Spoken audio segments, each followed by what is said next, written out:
Hi there, welcome back to the Great Ace Attorney Chronicles. We left off on a mystery, well, not a mystery, more like, well, honestly, last episode there was a lot going on, so I shouldn't probably say too much. But anyway, Madame Tuspel's got her exhibit back, and it's behind the curtain, and we paid her fee. So why don't we pull back the curtain and see what lies, you know, underneath.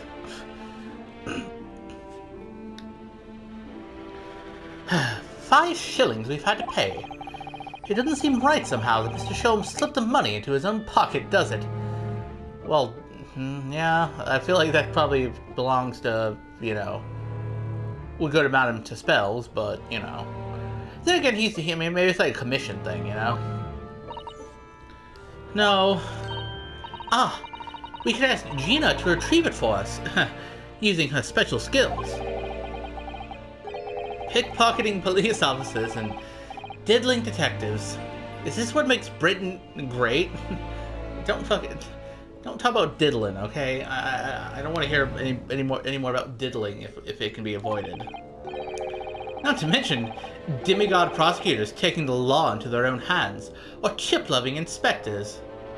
Okay, well, the latter of those things is, like, relatively more normal compared to the former.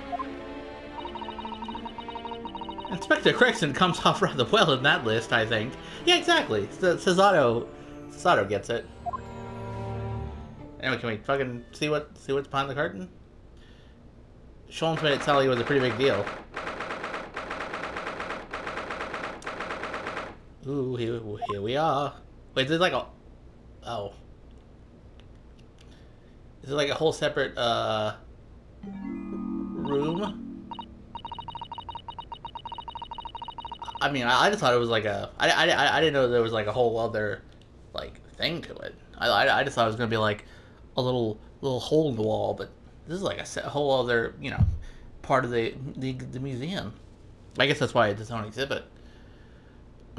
But anyway. Oh dear, I felt a shiver run down my spine as soon as we walked in here. Mrs. Otto, I say we turn on our heels and go straight home via a really big confectionery. We certainly can't do that. We paid 5 shillings already. True. True though. Geez, music's really menacing. Actually, now I'm looking a little more closely. You paid good money to see an exhibit that's clearly incomplete. Well, yeah.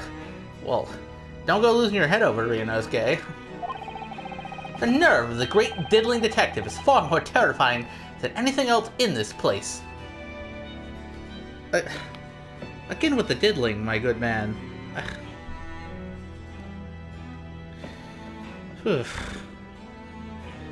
But also, does Madame Tuspel's know that her exhibit is missing its head?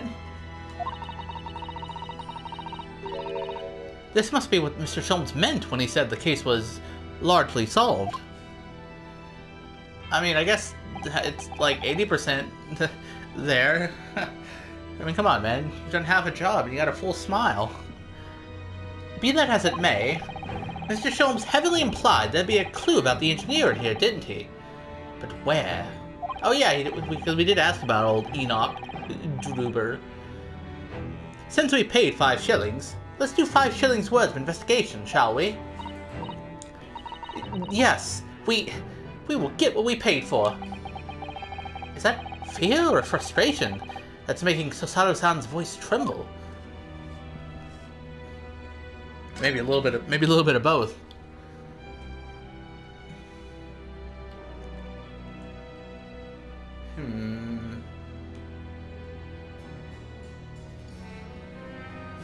Okay, well, it looks like the main things we can examine are this and then that. So let's start here. This must be the killer, the fiend known as the Professor. Well, yes, I think so. According to what Madame Tuspel said, he killed 5 victims, all of noble or royal blood. The waxwork is so lifelike, isn't it? Like all the models in this place. I mean, yeah, though the lack of the head kind of ruins the illusion. I know. It looks like it could start moving at any moment, doesn't it? If only it had a head, that is. Perhaps we should examine it in a little more detail.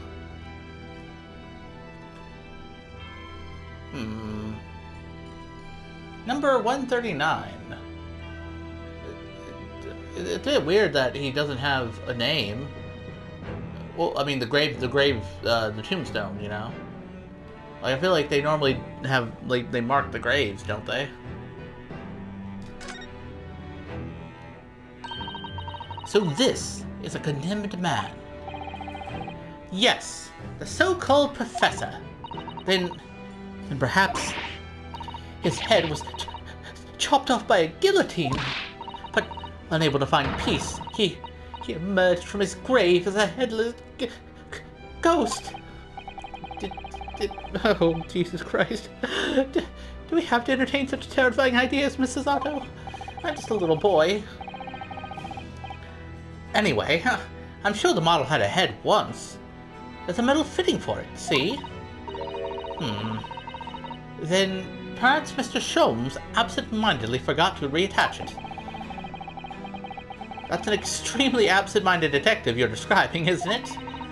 Or perhaps the thief absent-mindedly forgot to include the head when he or she returned it to the museum. And that would be an extremely absent-minded thief. Could there have been some reason why only the head wasn't returned? Well, whatever the reason, it means we don't know what the face of the infamous professor looked like, do we? Uh-oh. Wait, Oh, wait, what?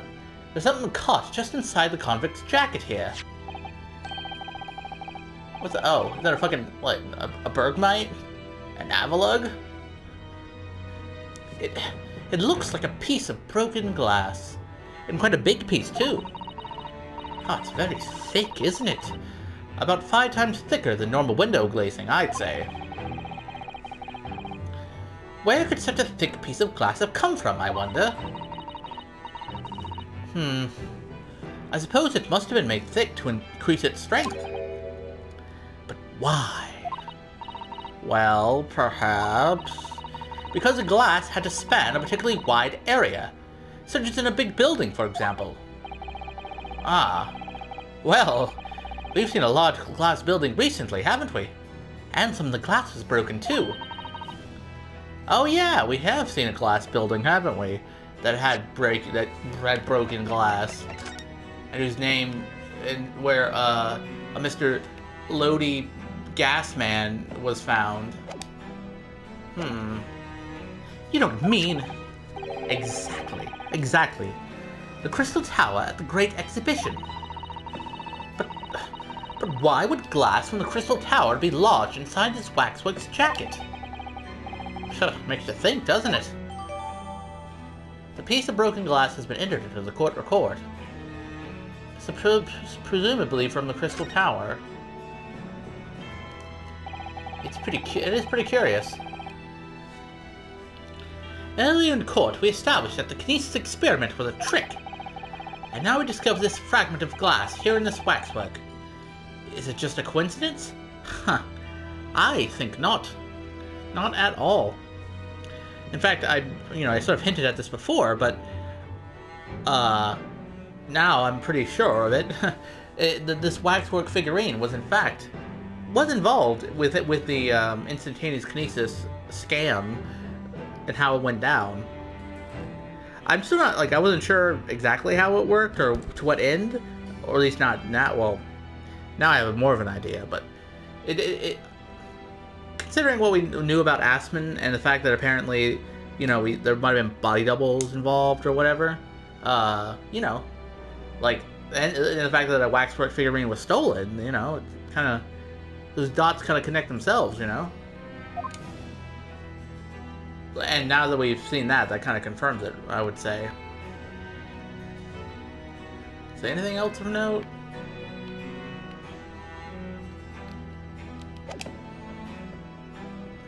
Well, okay, let's check out this dude. This part of the exhibit is just as disturbing as the rest. It looks so real. It seems to be a young man in a white overcoat. And he has a large shovel in his hand, too. Look! Perhaps we should investigate in a little more detail.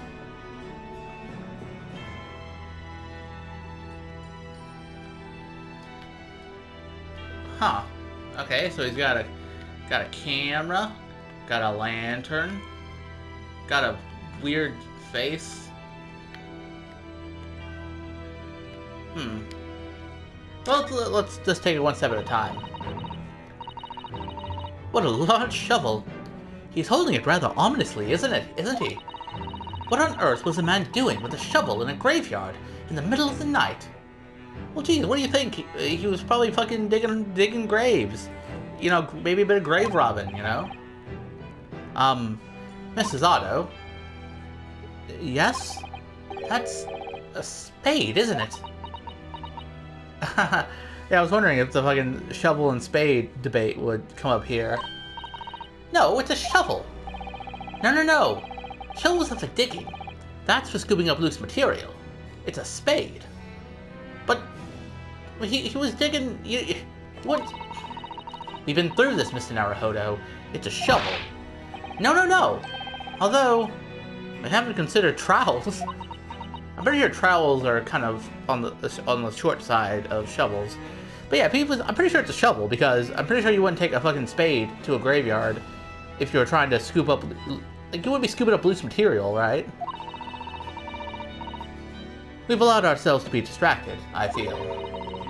Perhaps we should concentrate on what the man was doing with the implement. So we're going to bury the hatchet? Oh, and that fucking fucking clever. You're so clever, Ryunosuke. You're right, though. What was the man doing in the graveyard in the first place? That's a real question. Let's see. Got a camera of some kind. What's this here? Well, this would appear to be a lens in the middle, so I believe it's probably a camera. Yeah, that would be my guess if it were up to me.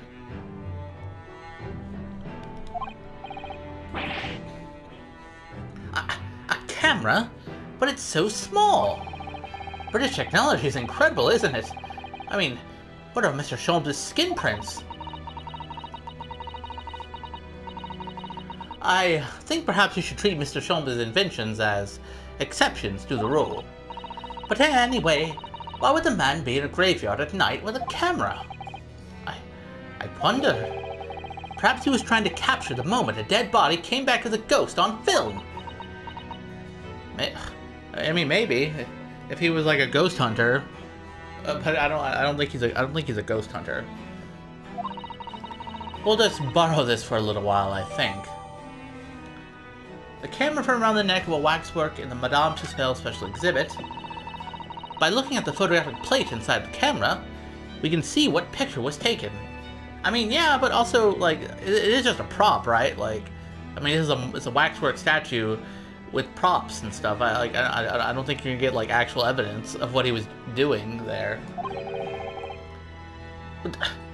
What's a photographic plate?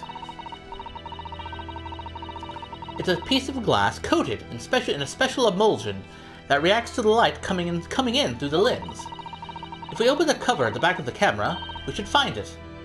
Let's have a look. You should see yourself, Suzaru-san. Your eyes are shining.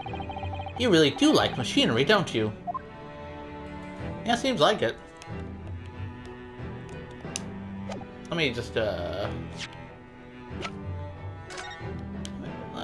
just give it a little look-see while we're here.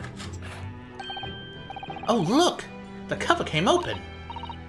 Yes. Now, there should be a glass plate inside. You have to change the plate with each new photograph you want to take. You see. Is something wrong? There is no plate. It's been removed. What a pity. But I suppose if you think about it, this wouldn't be the actual camera that was used at the time, just like the waxwork isn't the actual person. Yeah, that's what I was saying before. It's basically a prop. So we'd never found a photographic print of the executed convict coming back to life anyway. Oh. Well, yes, you're quite right, of course. Poor Zazato-san. She looks devastated. Oh well. Live and learn.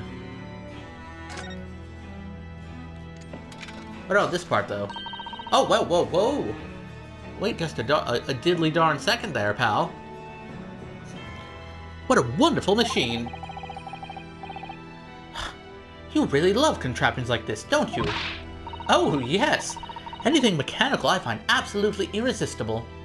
Good to know. Almost irresistible, surely. Well, whenever I see a pocket watch, for example, I can't help myself.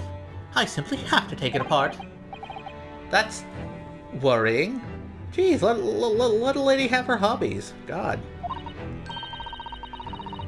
Yes, father tells the time by the rumblings of his stomach now. He's given up having a watch. Poor Professor Mikotaba. But also, what about poor fucking Bloodstain on camera? Look, Mr. Naruhodo. What is it? On the bellows, just here. There seems to be some very dark red stains. Yes, you're right. It looks like blood, actually. Hope it is not the professor's blood. Oh my! I'm sure it's not what you're thinking. The details of the camera have been updated. Okay, well now that raises the question of if this is just a prop, or essentially, why would there be what appears to be blood on it, you know? But anyway, now let's finish our examination and investigations.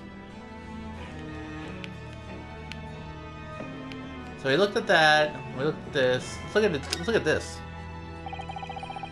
That's quite a large lamp the man's carrying. Or is it a lantern? It's not unlike a Japanese Chochin paper lantern, actually, is it? Lamp, lantern, Chochin. The point is, it casts very little light. To be walking alone in a graveyard at night with only this, well, I certainly couldn't do it. I'm not sure I could visit a graveyard at all, even in broad daylight, to be honest. God, you're a real fucking superstitious guy, aren't you, Ryunosuke? Oh wait, let's look up. Let's look up. I can't see his face very well, can you? Perhaps if I just... Oh, do you think you should be manhandling the exhibits, Mr. Naruhodo? I'll put it back exactly as it was, don't worry. Why is it hard to see the face? Just like turn your head.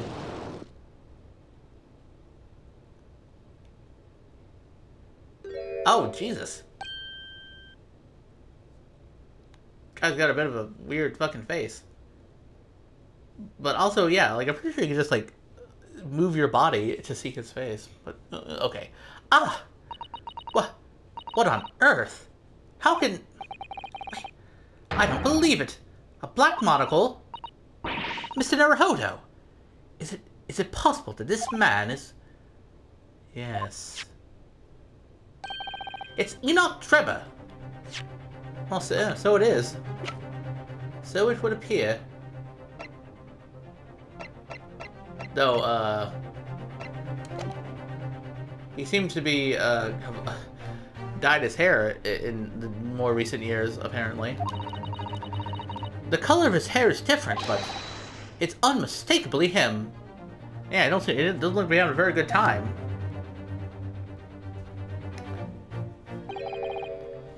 Indeed it is.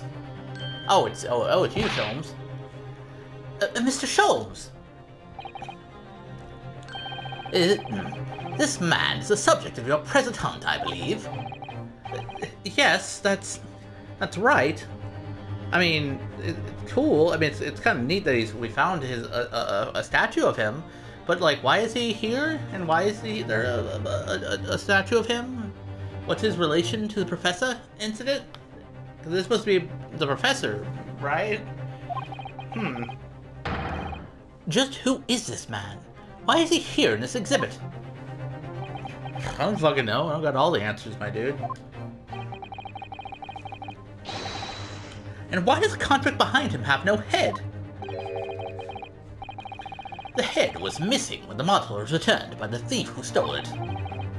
What a surprise. So then the case isn't yet solved, is it? I don't say so myself. Largely solved were my words, I believe. But I must locate the missing head tout de suite, as Madame would say, or I'll be in grave trouble. Oh, I bet. A very hungry Iris still waits my return to Baker Street, preferably with rations. Yeah, you gotta feed your child, Mr. Sholmes. Arg! Do you know, though, something about this room is strange. Ugh, gee, you were just picking up on the weird vibes? Was it the fucking, like, fog and blinking owls and creepy statues and shit? Or is there something in particular you're unsure about? Strange. What do you mean? Well, the displays in the House of Horrors are supposed to depict real events, are they not? Indeed they are, Mrs. Otto. Do go on. And, as terrifying as they are, the scenes in the other exhibits are believable. This one... This surely couldn't ever really have happened, could it? Yeah, you know, that's a fair point. I mean, the scene here seems to depict the professor rising from his grave like fucking altered beast, while this dude, Enoch Drebber, apparently, stumbled upon him. Like, I'm pretty sure the professor is dead, right? I mean, zombies aren't real. You know, they're not, like ghosts and ghouls. You know, they don't exist. So yeah, that's a fair critique, says Otto. I think it's time I educated you a little about the nature of the incidents involving the professor 10 years ago. Oh shit, looks like, looks like, Sholmes is being getting kind of serious. He got his serious face on.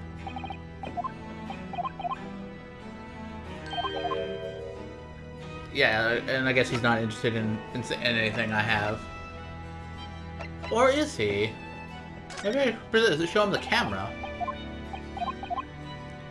Nope, I suppose not.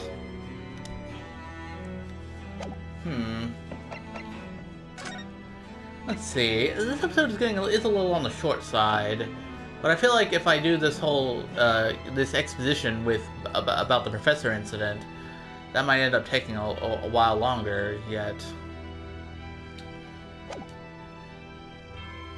I mean, I guess we can wrap things up here.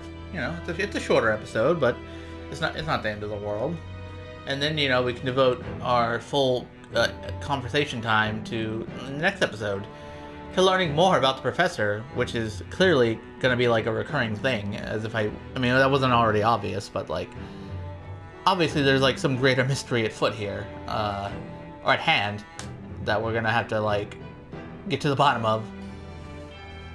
And also, well, it's weird, like, because like I guess the Ace Attorney does do this sometimes, you know, like the spooky case of, you know, in the past that has reverberations in the present day.